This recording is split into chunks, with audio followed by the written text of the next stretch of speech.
اللہ تعالیٰ نے نا انسانوں کو انسانوں کے ساتھ مل کر رہنے کا فرمایا ہے۔ انسان معاشرتی طور پر ایک دوسرے کے ساتھ مل جل کے رہتا ہے، تو جب انسان انسانوں کے ساتھ مل کے رہتے ہیں تو پھر انسانوں کے ایک دوسرے کے ساتھ محسن اور احسان مند کے رشتے بھی ہوتے ہیں۔ جس طرح احسان جتلانا ایک بہت بری صفت ہے اور ایک بہت بڑی باطنی اور روحانی بیماری ہے، اسی طرح احسان فراموشی کرنا بھی بہت بڑا ظلم ہے۔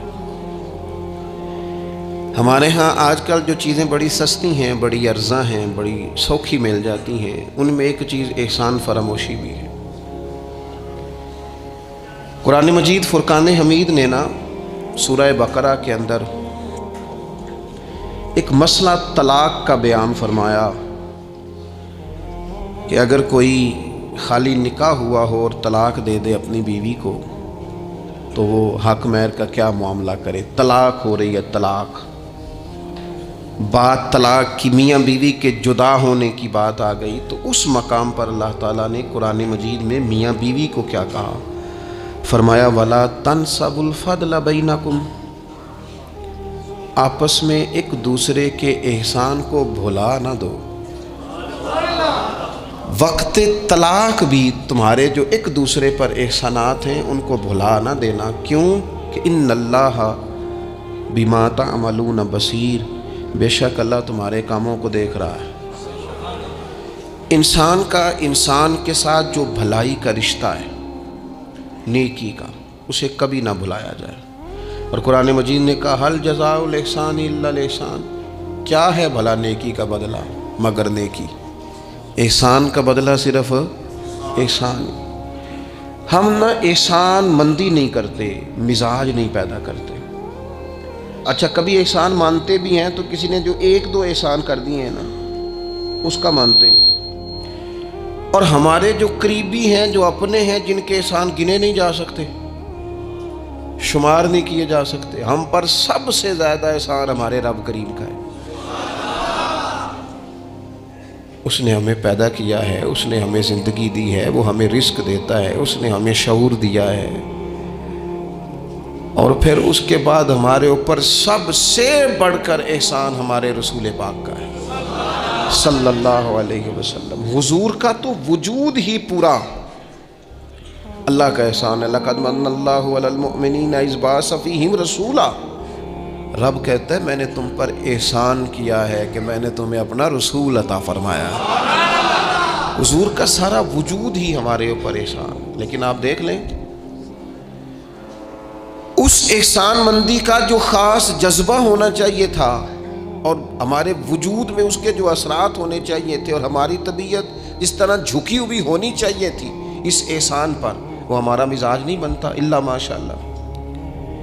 اللہ تعالیٰ کے احسانات ہیں، نبی پاک کے احسانات ہیں، پھر علماء، مشائخ، قرآن مجید کے تراجم، تفاسیر، احادیث کی شروحات لکھنے والے، ہمیں سمجھانے والے، جو ہمیں اللہ رسول سے جوڑتے ہیں، جو ہمیں وہ رستہ دکھاتے ہیں، ان لوگوں کے احسانات ہیں، ہمارے اساتذہ کے احسانات ہیں۔ اور دنیاوی احسانوں میں سب سے بڑھ کر جو ہمارے اوپر احسان ہے وہ ہمارے والدین کا ہے۔ اور قرآن مجید میں اللہ کریم نے فرمایا میرا بھی شکر ادا کرو اور اپنے ماں باپ کا بھی شکر ادا کرو، ان کا بھی شکریہ ادا کرو۔ مزاجوں میں تشکر کا جذبہ نہیں۔ وہ میں ایک دوست ناراض ہو گئے اپنے گھر سے، تو والد نے انہیں کہا ٹھیک ہے آپ الگ ہو جائیں، جو ان کا حصہ تھا وہ ان کو دے دیا۔ 4 بھائیوں میں سے ایک کو انہوں نے روانہ کر دیا۔ اب ظاہر ہے کچھ پریشان ہوئے، گھر چھوڑنا تھا تو ایک اور جگہ منتقل ہوئے، تو ان کے ایک دوست نے ان کی مدد کی اور ان کو انہوں نے کچھ دن اپنے ساتھ رکھا، پھر آہستہ آہستہ مواقع بن گئے اور جگہ ان کو مل گئی۔ تو وہ میرے ساتھ گفتگو کر رہے تھے، تو ہم جو سادہ لوگ ہوتے ہیں، دیسی دیہاتی، وہ ہم نا ایک بات ہی پکڑ لیتے ہیں ساری زندگی، اور تصویر کا دوسرا رخ دیکھنے کو تیار نہیں ہوتے۔ کہنے لگے جی یہ میرا محسن ہے، اس نے اتنے دن مجھے گھر رکھا، کوئی 20-25 دن اس نے مجھے اپنے گھر رکھا، پھر اس نے میرے ساتھ تعاون کیا، پھر کاروبار چلانے میں میری مدد کی، پھر مجھے مکان لے کے دیا، ایک دو سال تک کس طرح اس نے مجھے سپورٹ کیا کہ میں ٹانگوں پہ کھڑا ہو گیا. اماں ابا نے تو مجھے نکال دیا تھا. اور ان کی وہ شکوے بھی بیان کرنے لگا, شکایتیں بھی کرنے لگا. تو میں نے اسے کہا کمال ہے نا, جس نے 20 دن گھر میں رکھا وہ محسن ہے, اور جس ماں نے 9 مہینے پیٹ میں رکھا اس کے بارے میں تیرا رویہ ہی بدل گیا ہے. آپ غور کریں گے اور سمجھیں گے اس بات کو کہ 9 ماں نے پیٹ میں رکھا, کیا دکھ سہے, کیا تکلیف ہے. اور میں نے کہا اس نے 2 سال سپورٹ کی ہے, اور یہ تو تیرا محسن ہے. اور جس باپ نے اتنی سپورٹ کی کہ تیرے 3 بچے بھی ہو گئے, تو وہ بس 1-2 منٹ میں تو وہ چپ کر گیا. میں نے کہا تمہیں یہ سپورٹ نظر نہیں آئی؟ ہم جو پیر صاحب تک پہنچے, ہم جو استاد صاحب تک پہنچے, ہم جو دوستوں تک پہنچے, ہم جو رشتہ داروں تک پہنچے, ہم جو اولاد تک پہنچے, ہم جو سسرال تک پہنچے, ہم جہاں بھی پہنچے, اس پہنچنے میں پہلا کردار ہمارے ماں باپ کا ہے. یہ پہلی درسگاہ ہے. میرے والد صاحب اپنا نام نہیں لکھنا جانتے تھے, میری اماں اپنا نام نہیں لکھ سکتی تھی, لیکن میں اپنے دوستوں سے کہتا ہوں کبھی مجھے موقع ملے تو 2 جلدوں میں کتاب لکھوں گا اپنے ماں باپ. میری والدہ کے بارے میں کوئی مجھ سے پوچھے کہ آپ کی اماں کیا ہے, تو میں کہوں گا میری اماں میرے لیے یونیورسٹی ہے, میری اماں میرے لیے اتھارٹی ہے. اس لیے کہ اس گود کے اندر بیٹھ کے جو سیکھا ہے وہ کہیں اور سیکھنے کو نہیں ملا. میرے والد صاحب میرے لیے اسکول آف تھاٹ ہیں, میری سوچوں پر پہلا اثر ان کا ہے. ہم نا مطلب وہ نئے نئے رنگ, نئے نئے انداز, نئی نئی چیزیں دیکھ کر پیچھے ہم ہر چیز بھولتے جاتے ہیں, اور نوے نہ یار بنائیے. میں نہیں جی اگوں آکھنا, اس لیے کہ میرا میاں صاحب سے یہ شکوہ ہے کہ تسی کمینہ ہی آکھ چھڑے ہے. یہ تو ثقیل لفظ ہے, صوفیاء ثقیل جملے استعمال نہیں کرتے, تو ثقیل ہے لفظ. یعنی آج کل بھی کسی کو کمینہ کہنا بڑا مشکل کام ہے نا. بندہ نالائق کہہ دے, بیوقوف کہہ دے, تھوڑا سا نا لفظ قابو میں, لیکن کمینہ کہنا. لیکن میاں صاحب کہتے ہیں نوے نہ یار بنائیے ایویں وانگ. وہ بھائی تھوڑا سا نا اپنے ماں باپ کے لیے بازو بچھے ہوئے ہوں, محبت ہوئی ہو. اور یار میرے رسول پاک کریم محبوب علیہ السلام, معصوم آمنہ صلی اللہ تعالی علیہ وسلم, نبی پاک علیہ السلام نے نا فرمایا جس نے لوگوں کا شکریہ ادا نہیں نہ کیا اس نے اللہ کا بھی کوئی نہیں کیا. اگر تو کسی کا احسان مند ہی نہیں, اگر تو کسی کا مشکور ہی نہیں, تو اللہ کا کیا شکر ادا کرے. حضور نے فرمایا جب کوئی تمہارے ساتھ نیکی کرے تو بہترین بدلہ دینے کی کوشش کرو. وہ بابا بلے شاہ صاحب نے نا کتے کی وفاداری کا بیان فرمایا ہے, اور بڑی سمجھنے والی بات ہے. بابا صاحب کہتے ہیں کہ کتا جو ہے نا اس کے ہم مالک ہیں, تو ہمارا بھی تو کوئی مالک ہے نا. فرماتے ہیں ایک روٹی کتے کو ڈالتے ہیں, دوسری مانگے تو کئی دفعہ لوگ جوتا بھی مار دیتے ہیں, لیکن خود مالک جو ہے کتے کا وہ پنکھے کے نیچے, اے سی کے نیچے سویا ہے, اور کتا جا کے صبح کسی درخت کے نیچے سوتا ہے, اور ساری رات مالک سویا ہوا ہے, یہ پہرے داری کر رہا ہے, اور کسی کو بھی اس کے گھر میں آنے نہیں دے رہا. کہتے ہیں تو کتے کا مالک ہے تو تیرا بھی تو کوئی مالک ہے نا. تو راتی جاگے تے شیخ صداویں, راتی تے جاگ دے کتے تیتھوں اتے, مالک دا در مول نہ چھڑ دے. وہ 4 سال بیماری آ جائے تو لوگ معاذ اللہ کے شکوے کرتے ہیں, اور تو جوتے مارتا ہے تو تیرا جانور تیرے گھر سے جانے کو تیار. لوگ بوری میں ڈال کے بند کر کے چھوڑ آتے ہیں, اسے پتہ ہے مالک چھوڑ گیا ہے, لیکن گھر آنے سے پہلے بلی پھر آ جاتی. راتی جاگیں تو شیخ صداویں, راتی جاگ دے کتے تیتھوں اتے, مالک دا در مول نہ چھڑ دے.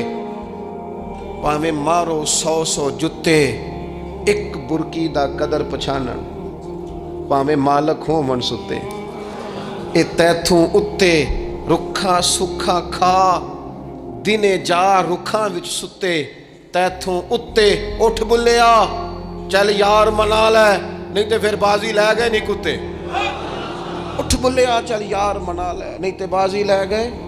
جنہ تنا وچ عشق نہ رچیا, کتے اونا تھی چنگے. اور ویکھو نا مالک دے کر راکھی کر دے صابر بھوکے ننگے. اپنی زندگی میں کچھ مزاج شکر والا. نبی پاک علیہ السلام نے فرمایا جو تم سے نیکی کرے اسے اچھا بدلہ دینے کی کوشش کرو. اور حضور فرمانے لگے اگر بدلہ دینے کی طاقت نہ ہو تو پھر اس کے لیے دعا کرو. اور اتنی کرو اتنی کرو اتنی کرو محسن کے لیے دعا کہ تمہیں یوں لگے کہ تم نے حق ادا کر دیا ہے، پھر اس کے لیے دعا کرو، اپنے محسنوں کا شکریہ۔ اور یارو میرے نبی پر کوئی احسان نہیں کر سکتا، لیکن میرے رسول پاک صلی اللہ علیہ وسلم سے جس نے تھوڑی سی بھی محبت کی نا، مدینے والے لینے گئے میرے نبی پاک کو ہجرت سے پہلے، تو حضور کے چچا حضرت عباس رضی اللہ تعالیٰ عنہ حالانکہ ابھی کلمہ نہیں پڑھتے تھے، وہ کہنے لگے او مدینے سے لینے آنے والوں، نبی پاک یہاں بڑے معزز ہیں، ان کا بڑا اعزاز ہے، اگر تم محبوب کی حفاظت کر سکتے ہو تو پھر لے کے جانا۔ تو اہل مدینہ نے کہا کہ آپ ایک دفعہ بھیجیں تو صحیح، ہم تو اپنے اہل خانہ سے بڑھ کر حفاظت کریں گے۔ یہ باتیں ہو رہی ہیں، ایک انصاری تھے حضرت ابو الحیثم، اٹھ کے نا حضور کے قریب گئے، کہنے لگے یا رسول اللہ ایک بات کر لوں؟ حضور نے فرمایا کر لو۔ عرض کی حضور ہمارے جن سے بھی تعلقات ہیں ہم سب سے بگاڑ لیں گے، حضور ہم صرف اور صرف آپ کی غلامی کریں گے، لیکن ایک ہلکا سا ڈر ہے، اگر اجازت ہو تو عرض کر لوں؟ حضور نے فرمایا کرو۔ عرض کرنے لگے یا رسول اللہ کل کو اگر آپ کو غلبہ ملے اور اللہ کے فضل سے ملے گا تو پھر ایسا نہ ہو کہ آپ اپنی قوم کی طرف لوٹ آئیں، تو پھر ہم سے یہ فراق یہ بچھوڑا سا نہیں جائے گا، حضور پھر آپ واپس تو نہیں آئیں گے۔ تو حضور نے ان کی بات سنی تو حضور مسکرا پڑے، فرمایا مدینے والوں سنو، کبھی نہ بھولنا میں تم میں سے ہوں اور تم مجھ میں سے ہو، چھوڑ کے کیوں؟ ہمارے ایک بزرگ سے کسی نے کہا تھا او تم لوگ مدینے زیادہ رہتے ہو، حالانکہ نبی پاک نے تو مکے میں زیادہ وقت گزارا ہے، 63 سالہ عمر مبارک میں سے 53 سال مکے میں گزارے، مدینہ طیبہ میں تو صرف 10 سال گزارے اور تم ہر وقت مدینہ کرتے ہو۔ وہ کہنے لگے جا کے اپنا کیلکولیٹر ٹھیک کر، تیرا یہ فلسفہ بھی ٹھیک نہیں، نبی پاک نے مکے میں 53 سال گزارے ہیں اور مدینے میں قیامت تک کے لیے ڈیرا لگایا ہے، جا کے کیلکولیشن ٹھیک کر۔ حضور نے فرمایا رہنا بھی یہاں ہے، دفن بھی یہاں ہونا ہے، قیامت میں اٹھوں گا تو میری قبر بھی مدینے سے کھلے گی۔ مدینے والوں نے نا ایک دفعہ پھر ایک موقع آیا، مکہ فتح ہو گیا، تو فتح مکہ کے بعد نا ایک جنگ تھی، اس جنگ میں نا کچھ مال غنیمت آیا، تو نبی پاک علیہ السلام نے وہ مال غنیمت، یہ ایک مؤلفۃ القلوب قرآن پاک کی اصطلاح ہے، تالیف قلب کے لیے مال دینا، تو مکے کے لوگ مسلمان زیادہ ہوئے تھے، نئے ہوئے تھے، حضور نے مال زیادہ دیا، صحیح حدیث میں موجود ہے، زیادہ مال ذرا محبوب نے ان لوگوں کو دیا۔ تو ایک دو نوجوان انصار مدینہ میں سے کہنے لگے ابھی تو ہماری تلواروں سے اہل قریش کا خون ٹپک رہا ہے اور مال انہیں زیادہ مل گیا۔ تو حضور نے ایک خیمے میں اہل مدینہ کو جمع فرمایا تم نے یہ بات کی ہے؟ سچ بولنے والے لوگ تھے۔ عرض کی حضور ایک دو جوانوں کے منہ سے نکلی ہے۔ تو نبی پاک علیہ السلام نے فرمایا تم یہ کہہ سکتے ہو کہ یا رسول اللہ ان لوگوں نے تو آپ کو تکلیف دی تھی، ہم نے غلامی کی تھی، تم اگر کہو تو تم سچے ہو اس بات میں کہ یا رسول اللہ انہوں نے تو آپ کو نکلنے پہ مجبور کیا، ہم تھے جنہوں نے بازو کھول کے کہو تم یہ بات۔ تڑپ گئے اہل مدینہ۔ عرض کی حضور نہیں، ہم تو اندھیروں میں تھے، آپ کی برکت سے اللہ نے ہدایت کا نور عطا کیا۔ یا رسول اللہ صلی اللہ تعالی علیہ وسلم آپ کے ذریعے اللہ نے ہمیں اپنی پہچان عطا کی، قرآن عطا فرمایا، یہ ساری نعمتیں آپ کے صدقے ملی۔ پتہ حضور نے اہل مدینہ کی وفاؤں کا کس طرح ذکر فرمایا مدینے والوں اگر ہجرت کا موقع نہ ہوتا، رب نے ہجرت نہ رکھی ہوتی تو میں تو انصار مدینہ میں سے ہوتا۔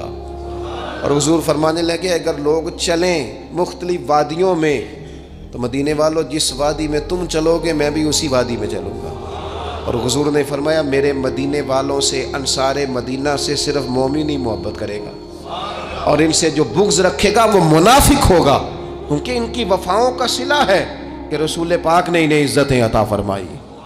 تھوڑا سا اپنی زندگی میں احسان مندی کا مزاج، ہمارے ہاں نا خود غرضی کو باقاعدہ رواج دیا گیا، اور بڑے بڑے غلط جملے جو اخلاقاً اپنی زبان سے ادا بھی نہیں کیے جا سکتے، میں تو جی کام نکالنے کے لیے کسی کو بھی باپ بنا لیتا، معاذ اللہ۔ مسلمان تو اس طرح کی بات نہیں کر سکتا۔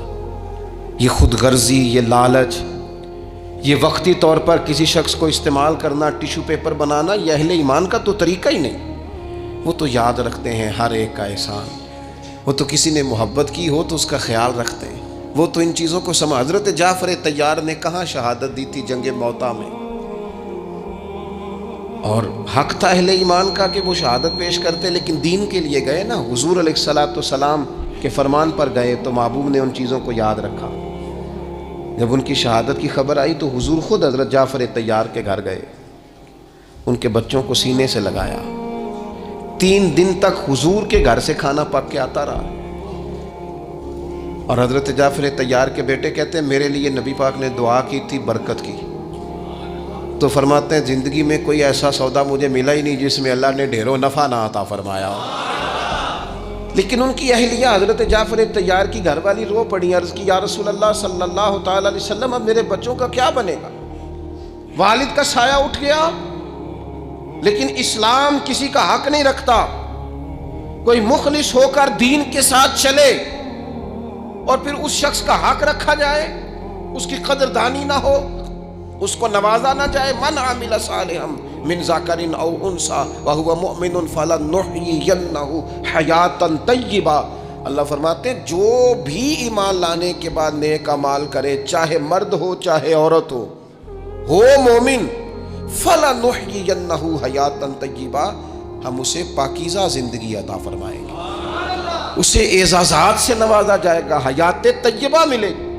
حضرت جعفر طیار رضی اللہ تعالیٰ عنہ کی اہلیہ اور میرے بچوں کا کیا بنے گا؟ والد چلا گیا. بڑے مسائل ہوتے ہیں زندگی میں، ہم نے دیکھا ہے والد کے جانے کے بعد کس طرح کی آزمائشوں سے لوگوں کو گزرنا پڑتا ہے. شروع میں لوگ آ کے کہتے ہیں ہم تمہارے ساتھ ہیں، پھر لوگ کہتے ہیں کوئی ایسا تو نہیں نا ابا چلا گیا، بڑا کچھ دے کے گیا ہوگا، اور پھر یہ نکمے کیوں ہیں، یہ کام کیوں نہیں کرتے. پھر وہی لہجے تھوڑے ہی عرصے کے بعد تبدیل ہو جاتے ہیں، انداز بدل جاتا ہے. لیکن جناب جعفر طیار کی اہلیہ جب رو رہی تھیں، آنسو بہا رہی تھیں، تو میرے محبوب نے بھی ایک وعدہ کیا. حضور نے کہا اگر ان کے باپ نے دین کے ساتھ نیکی کی ہے، خدمات پیش کی ہیں، تو پھر اسلام کسی کا حق تھوڑی رکھتا ہے. نبی کریم صلی اللہ تعالی علیہ وآلہ وسلم نے فرمایا تو پریشان نہ ہو، انا ولیہم فی الدنیا والآخرہ.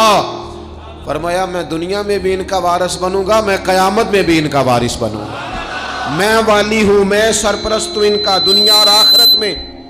میرے دوستو اپنے مزاجوں میں تھوڑا سا نا پلٹ کے دیکھا جائے، محسنین پر غور کیا جائے. کتنے لوگ تھے انہوں نے ہمیں سہارا دیا، کتنے لوگ تھے زندگی کے موڑ پر کس طرح کر کے انہوں نے ہمارے ساتھ شفقتیں کی.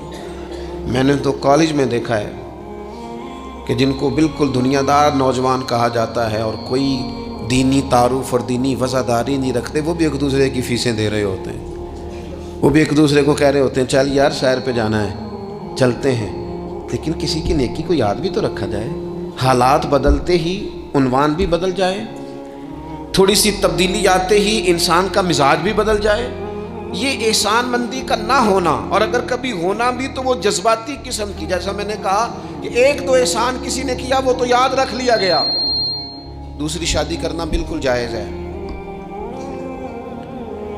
کوئی اس میں دو رائے نہیں، اگر کوئی حق ادا کر سکتا تو کرے. لیکن نبی پاک علیہ السلام نے سیدہ خدیجہ الکبریٰ کی موجودگی میں دوسرا نکاح نہیں کیا. اعلیٰ حضرت بریلوی رحمۃ اللہ علیہ حج کے لیے تشریف لے گئے تو وہاں جتنے علماء اس وقت موجود تھے وہ سارے آ کے بیٹھ گئے، حضور ہمیں حدیث پاک پڑھا دیں، ہمیں تفسیر کے اسباق پڑھا دیں، ہم شاگرد بننا چاہتے ہیں، اسناد لے رہے ہیں. اب اس زمانے میں لوگ 6 ماہ سال اس سے بھی زیادہ حرم شریف میں رہتے تھے. تو وہاں کچھ لوگوں نے کہا حضور اتنا عرصہ آپ کو یہاں رکنا ہے تو آپ یہاں نکاح کر لیں. فرمانے لگے دوسری شادی جائز بھی ہے اور میں اس کی طاقت بھی رکھتا ہوں. لیکن اعلیٰ حضرت فرمانے لگے میری اہلیہ نے نا تکلیفوں میں میرا ساتھ دیا ہے، میں اسے وقت نہیں دے پایا، دین کے کام میں لگا رہا، لیکن اس خاتون نے بڑی نیک نامی کے ساتھ میرے ساتھ زندگی بتائی ہے. یہ اعلیٰ حضرت کے لفظ ہے. فرمانے لگے میں طاقت بھی رکھتا ہوں، شریعت کی اجازت بھی رکھتا ہوں، لیکن میں دوسری شادی اس لیے نہیں کروں گا کہ میری بیوی کو تکلیف ہوگی.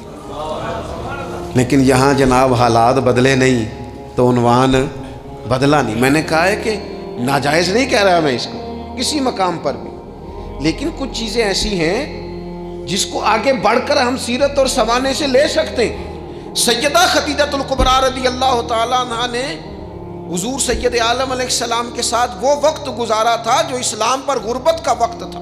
جو کفار کی اذیتیں برداشت کرنے کا وقت تھا، جس وقت معاذ اللہ کمر مبارک پر اونٹ کی اوجڑیاں رکھی جاتی تھی، راستے میں کانٹے بچھائے جاتے تھے، پتھر برسائے جاتے تھے، اس موقع پر سیدہ پاک حضور کی بارگاہ عالی مرتبت میں رہی۔ حضور کی ہر زوجہ کی کیا شان ہے۔ اور پھر سیدہ عائشہ صدیقہ جو محبوبہ ہیں محبوب خدا کی، کیا عظمتیں ہیں، پر سیدہ خدیجہ الکبریٰ کا انفرادی انداز ہے۔ حضرت عائشہ صدیقہ کہتی تھی میں نے اس خاتون پر ہمیشہ رشک کیا، بڑے سارے لوگ آتے تھے حضور سے ملنے، لیکن دروازے پر ایک خاتون بولی، جناب حالہ بنت خولت، دروازے پر خاتون بولی، اجازت مانگی السلام علیکم کے بعد میں آ جاؤں؟ تو سیدہ عائشہ صدیقہ فرماتی ہے محبوب نے جھٹ سے چہرہ مبارک اٹھایا، فرمایا یہ تو حالہ کی آواز ہے، یہ تو خدیجہ کی بہن ہے، یہ دیکھو کتنی آواز ملتی ہے، تو خدیجہ کی بہن ہے، حالہ کی، جلدی سے بلاؤ۔ کہتے وہ آ گئیں، بیٹھی چلی گئی۔ میں نے عرض کی حضور اللہ تعالیٰ نے آپ کو بڑی بہتر ازواج دی ہیں، پر اس خاتون کا بڑا ذکر کرتے ہیں۔ تو سیدہ کہتی ہیں دیکھتے دیکھتے ہی حضور کے آنسو چھلکے، دیکھتے دیکھتے ہی رخساروں سے وہ نور بھری لڑی مبارک داڑھی کے قریب آنے لگی۔ محبوب فرمانے لگے جب لوگوں نے میرا حوصلہ توڑا تو عائشہ خدیجہ نے مجھے حوصلہ دیا، کہا لوگوں نے میرا انکار کیا وہ مجھ پر ایمان لائیں، لوگوں نے مجھے جھٹلایا انہوں نے میری تصدیق کی، اور پھر کہا اللہ نے مجھے جو اولاد دی وہ بھی خدیجۃ الکبریٰ کے بدن سے دی۔ وَلَا تَنْسَبُوا الْفَضْلَ بَيْنَكُمْ، آپس میں ایک دوسرے کے احسان بھلا نہ دو۔ وہ جس نے ایک موقع پر جب تم قرض میں الجھ گئے تھے تمہارے ساتھ نیکی کی ہے، وہ تمہیں ساری زندگی یاد رہی، اور جن بھائیوں نے، جس اہلیہ نے، جن دوستوں نے، ماں باپ نے، قریبی عزیزوں نے زندگی تمہارے نام کر دی، وہ تمہیں بھول گیا ایک منٹ میں۔ اپنی زندگی احسان مندی والی ہو، اس میں حضرت ابوبکر صدیق رضی اللہ تعالیٰ عنہ نے بڑا کریم محبوب کا ساتھ دیا۔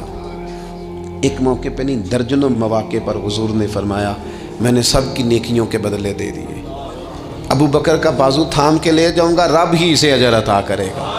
حضرت صدیق اکبر رضی اللہ تعالیٰ عنہ کی ان باتوں کو میرے کریم نے ہمیشہ، بلکہ حضرت عمر کہتے ہیں میری اور جناب صدیق اکبر کی کسی بات میں شکر رنجی ہو گئی تھی، اور جناب صدیق حضور کے پاس چلے گئے اور جا کر کے عرض کیا کہ یا رسول اللہ صلی اللہ تعالیٰ علیہ وآلہ وسلم یہ معاملہ ہو گیا ہے۔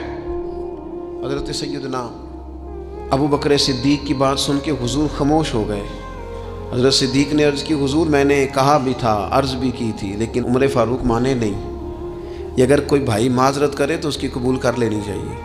ہمارے ہاں نا احساس ہونے پر منتیں کرتے دیکھے ہیں میں نے بھائی،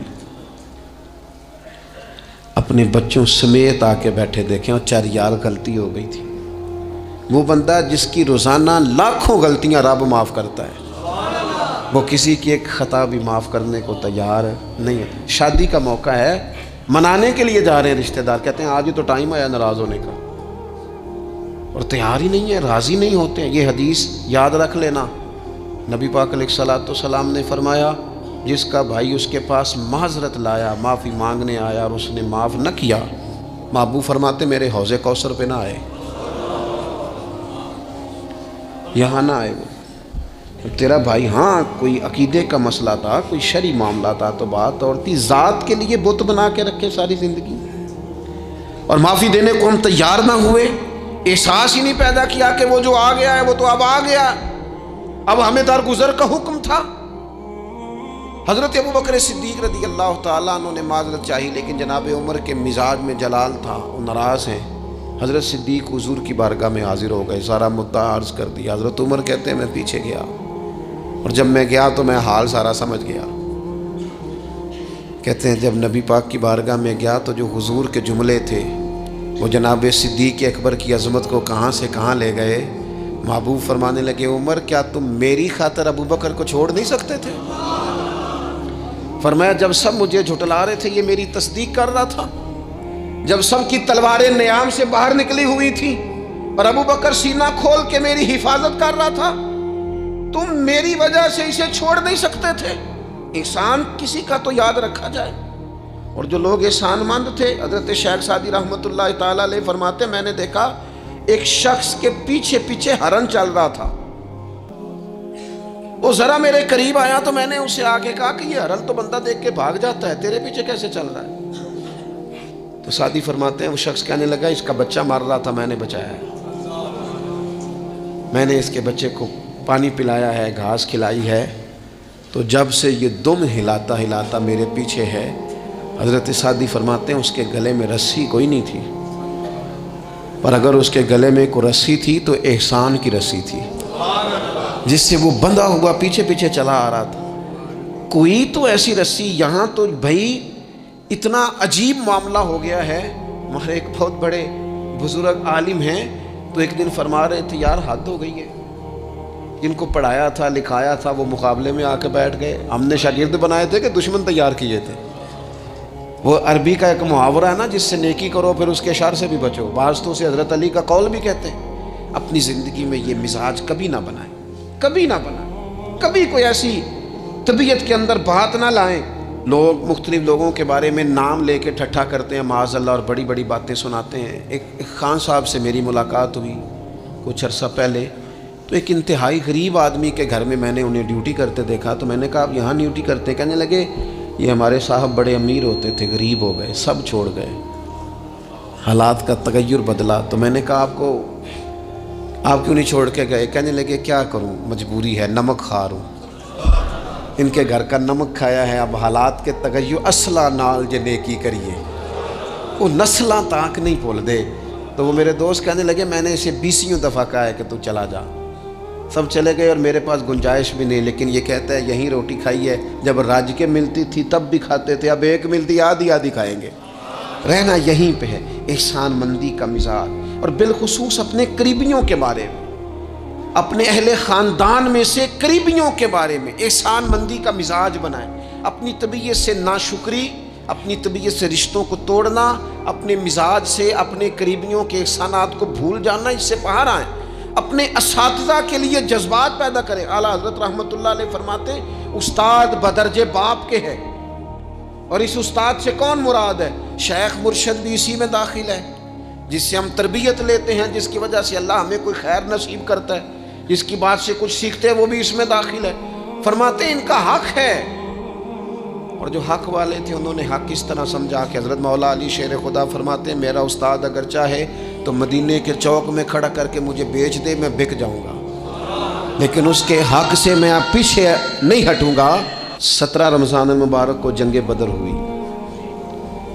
نبی پاک علیہ السلام نے فرمایا رب کریم نے بدریوں سے وعدہ کر لیا ہے، جو بدر میں شریک ہوئے اللہ نے وعدہ کر لیا ہے رب سب کو جنت عطا فرمائے گا. اہل بدر میں سے کوئی شخص آتا نا تو صحابہ اٹھ کے اس کا استقبال کرتے. بدر کے لوگوں نے جب کہا نا شہدائے بدر اور شہدائے احد کو فلاں فوت ہو گیا، فلاں مر گیا، تو اللہ نے کہا وَلَا تَقُولُوا لِمَن يُقْتَلُ فِي سَبِيلِ اللَّهِ أَمْوَاتٌ، خبردار تم نے مردہ کہنا بھی نہیں، جائے میرے رستے میں اور پھر اسے مردہ کہا جائے، بل احیاء، بلکہ وہ زندہ ہیں، وہ زندہ ہیں. تم شعور نہیں رکھتے ان کی زندگی کا تو تم نے مردہ کہہ دیا، وہ تو زندہ ہے. میرے دوست جتنے بھی لوگ اسلام میں، حضرت عمر فاروق کہتے ہیں میں حضرت صدیق اکبر کے پاس بیٹھا تھا تو ایک خاتون آ گئی دربار خلافت میں کسی کام سے، تو حضرت سیدنا ابو بکر صدیق نے اپنے کندھوں سے چادر اتاری، اس چادر کو زمین پہ بچھایا، اس بیٹی کو، اس خاتون کو اپنی چادر پہ بٹھایا. تو حضرت سیدنا عمر کہتے ہیں میں نے کہا اللہ نے آپ کو اتنی شانوں سے نوازا ہے، انبیاء کے بعد آپ سب سے افضل ہیں، اور آپ اپنی چادر کس کے لیے بچھا رہے؟ کون ہے آخر یہ خاتون؟ تو حضرت ابو بکر صدیق فرمانے لگے حضرت سعد بن ربیع رضی اللہ تعالیٰ عنہ نے میدان احد میں حضور کے قدموں میں جان قربان کی تھی. میں نے کہا ہاں. کہنے لگے یہ اسی سعد بن ربیع کی بیٹی ہے، یہ آج آئی ہے. اور ہمارے ملک میں کیا ہوا؟ کبھی پلٹ کے دیکھنا شہداء کے خاندان کس کیفیت میں، کبھی پلٹ کے دیکھنا سرحدوں پہ جان دینے والوں کے بچوں کی کیفیت کیا ہے. کبھی کسی تقریب میں بلا لیا جاتا ہے، 2 جملے کہہ دیے جاتے ہیں، کوئی ایک آدھ میڈل بھی دے دیا جاتا ہے، لیکن کبھی پلٹ کے دیکھنا ان کی کیفیات کیا ہیں، ان کا خیال رکھا، ان چیزوں کو غور کیا گیا. کسی نے اگر کسی مقام پہ کوئی نیکی کی تو اس نیکی کا اعزاز رکھا گیا. میں نے تو اپنی زندگی میں دیکھا ہے